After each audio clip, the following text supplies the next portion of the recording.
空调一启动，还是呢，也过2分钟，空调自动断电，启动不起来。这个呢，咱给它改过一次电路了，就是这一个炒锅的，这一个炒锅的，炒锅这一个呢也是非常大，单拉了一根4平方的一个电线，单带炒锅。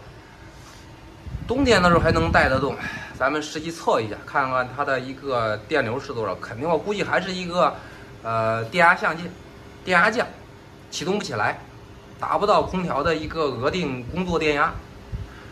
前行电流表测一下，前行电流表还是调到一个电流档位。先测进线吧，黄的8个电流，红的46，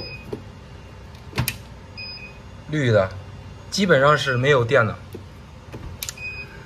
主要是下面还是这一个，咱以前说这一个4平方的一电线带了多少个电流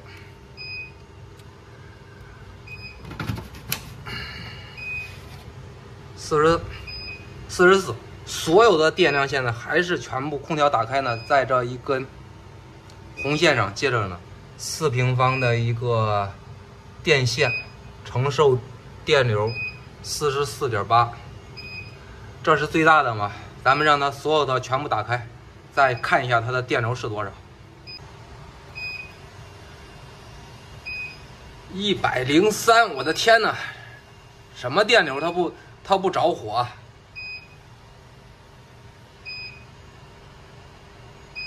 99。4平方电线整99个电流，它能不跳闸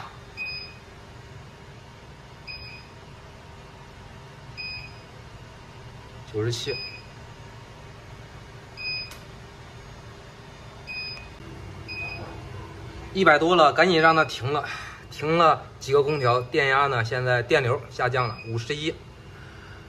它这一个就这一个，现在电流比较大，它电压呢肯定现在是一个比较低。咱们实际测一下它的一个电压吧，调到一个电压档位，红的对零线，电压呢是200。咱再测一下绿的，这个绿的对零线，它的一个电压250。它的一个电压是升高了。黄的对零线238。它这是什么情况呢？电流增大，它的一个电压呢就会降低，另2项呢它电压会升高。情况呢就是这么一个实际情况。咱们回来了，情况呢也给他们领导讲明白，这回他看清楚了。看到电流那一刻呢，我也表示震惊了。去他们屋供氧场站，灯泡坏了来找咱，电磁炉带不动来找咱。咱们是又搭工又搭材料，领导一个电话，昨天差点这中午吃饭都没吃，都来这儿。